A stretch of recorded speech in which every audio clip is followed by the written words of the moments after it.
ಧರ್ಮಸ್ಥಳ ಬುರುಡೆ ಪ್ರಕರಣ ಸಂಬಂಧ ಎಸ್ಐಟಿಗೆ ತಮ್ಮ ಮೊಬೈಲ್ ನೀಡಲು ಮಟ್ಟಣ್ಣವರ್ ಕಚೇರಿಗೆ ಹಾಜರಾದರು. ಈಗಾಗಲೇ ಸೋಕೋ ತಂಡ ಹಳೆಯ ಆಂಡ್ರಾಯ್ಡ್ ಮೊಬೈಲ್ ವಶಕ್ಕೆ ಪಡೆದು ಮಹಜರ್ ನಡೆಸಿತ್ತು. ಬುರುಡೆ ಗ್ಯಾಂಗ್ ಪ್ರಕರಣದಲ್ಲಿ ಮೊಬೈಲ್ ಬಳಸಿದ ಕುರಿತು ತನಿಖೆ ಎದುರಿಸ್ತಾ ಇರುವ ಗಿರೀಶ್ ಮಟ್ಟಣ್ಣವರ್ ಇಂದು ಎಸ್ಐಟಿ ವಶಕ್ಕೆ ಮೊಬೈಲ್ ಅನ್ನು ನೀಡಿದರು. ಈ ವೇಳೆ ಎಸ್ಪಿ ಸಿಎ ಸೈಮನ್ ಕೂಡ ಆಗಮಿಸಿ ವಿಚಾರಣೆ ನಡೆಸಿದರು.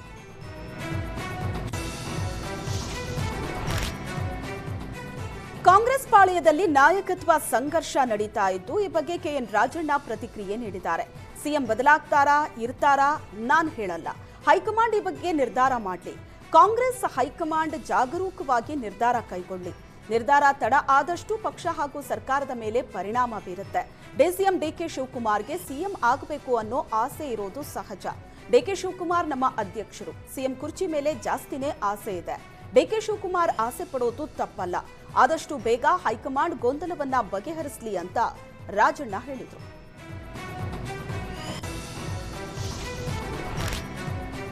ನೈಋತ್ಯ ರೈಲ್ವೆ ಮುಂಬಡ್ತಿ ಪರೀಕ್ಷೆಯಲ್ಲಿ ಕನ್ನಡ ಕಡೆಗಣನೆ ಮಾಡಲಾಗ್ತಾ ಇದೆ ಅಂತ ಕರವೇ ರಾಜ್ಯಾಧ್ಯಕ್ಷ ಪ್ರವೀಣ್ ಶೆಟ್ಟಿ ಆಕ್ರೋಶ ವ್ಯಕ್ತಪಡಿಸಿದ್ದಾರೆ.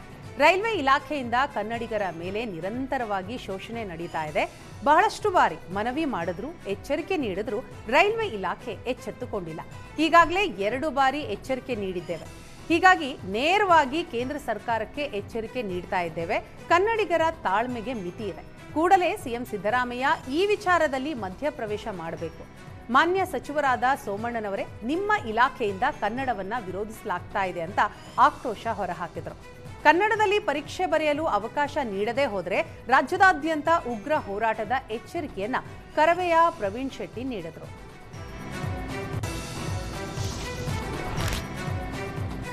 ರಾಸಲೀಲೆ ವಿಡಿಯೋ ಪ್ರಕರಣದಲ್ಲಿ ಅಮಾನತುಗೊಂಡಿದ್ದ ಹಿರಿಯ ಐಪಿಎಸ್ ಅಧಿಕಾರಿ ಡಾಕ್ಟರ್ ಕೆ ರಾಮಚಂದ್ರ ರಾವ್ ಅವರ ಅಮಾನತು ಆದೇಶವನ್ನ ಸರ್ಕಾರ ಹಿಂಪಡೆದಿದೆ.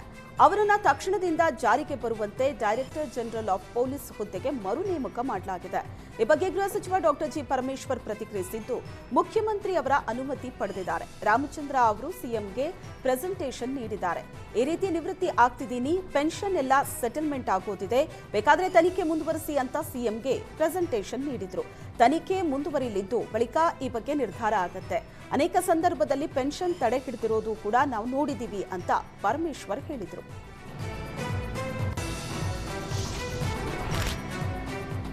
ರಾಜ್ಯದಲ್ಲಿ ಸಿಎಂ ಬದಲಾವಣೆ ವಿಚಾರದ ಬಗ್ಗೆ ಪ್ರತಿಕ್ರಿಯಿಸಿದ ಸಚಿವ ಎಂಬಿ ಪಾಟೀಲ್, ಅದೆಲ್ಲವನ್ನ ಕಾಂಗ್ರೆಸ್ ಪಕ್ಷದ ವರಿಷ್ಠ ಮಂಡಳಿ ಸೋನಿಯಾ ಗಾಂಧಿ, ರಾಹುಲ್ ಗಾಂಧಿ, ಎಐಸಿಸಿ ಅಧ್ಯಕ್ಷರು ತೀರ್ಮಾನ ಮಾಡ್ತಾರೆ.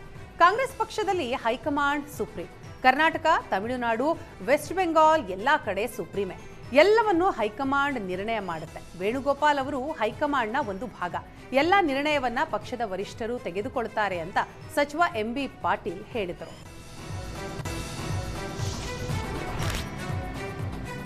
ಯೋಗೇಶ್ ಗೌಡ ಕೊಲೆ ಪ್ರಕರಣದಲ್ಲಿ ಜೀವಾವಧಿ ಶಿಕ್ಷೆ ಆದೇಶ ಪ್ರಶ್ನಿಸಿ ವಿನಯ್ ಕುಲಕರ್ಣಿ ಸಲ್ಲಿಸಿದ್ದ ಅರ್ಜಿ ವಿಚಾರಣೆಯನ್ನ ಹೈಕೋರ್ಟ್ ಮೇ 26ಕ್ಕೆ ನಿಗದಿಪಡಿಸಿದೆ. ವಿನಯ್ ಕುಲಕರ್ಣಿ ಹಾಗೂ ಚಂದ್ರಶೇಖರ್ ಇಂಡಿ ಸಲ್ಲಿಸಿದ್ದ ಮೇಲ್ಮನವಿ ಬಗ್ಗೆ ವಿಚಾರಣೆ ನಡೆಸಿದ ಹೈಕೋರ್ಟ್ ಆಕ್ಷೇಪಣೆ ಸಲ್ಲಿಸುವುದಕ್ಕೆ ಸಿಬಿಐ ಪರ ವಕೀಲರು ಕಾಲಾವಕಾಶ ಕೋರಿದ್ರು. ಇದೇ ಪ್ರಕರಣದಲ್ಲಿ A19 ಚನ್ನಕೇಶವ ಟಿಂಗರಿಕರ್ ಸಲ್ಲಿಸಿರೋ ಮೇಲ್ಮನವಿ ಪರ ಹಿರಿಯ ವಕೀಲ ಪಿಪಿ ಹೆಗ್ಡೆ ವಾದ ಮಂಡಿಸಿದ್ದು, 7 ವರ್ಷ ಜೈಲು ಶಿಕ್ಷೆಯಾಗಿದ್ದು ಜಾಮೀನು ನೀಡಬಹುದು ಅಂತ ಮನವಿ ಮಾಡಿದ್ರು. ಆದರೆ ಜಾಮೀನು ನೀಡದಂತೆ ಸಿಬಿಐ ಪರ ವಕೀಲರು ಆಕ್ಷೇಪ ವ್ಯಕ್ತಪಡಿಸಿದ್ದಾರೆ. ಚನ್ನಕೇಶವ್ ಟಿಂಗರಿಕರ್ ವಿಚಾರಣೆ ಮೇ 14ಕ್ಕೆ ಹೈಕೋರ್ಟ್ ಮುಂದೂಡಿದೆ.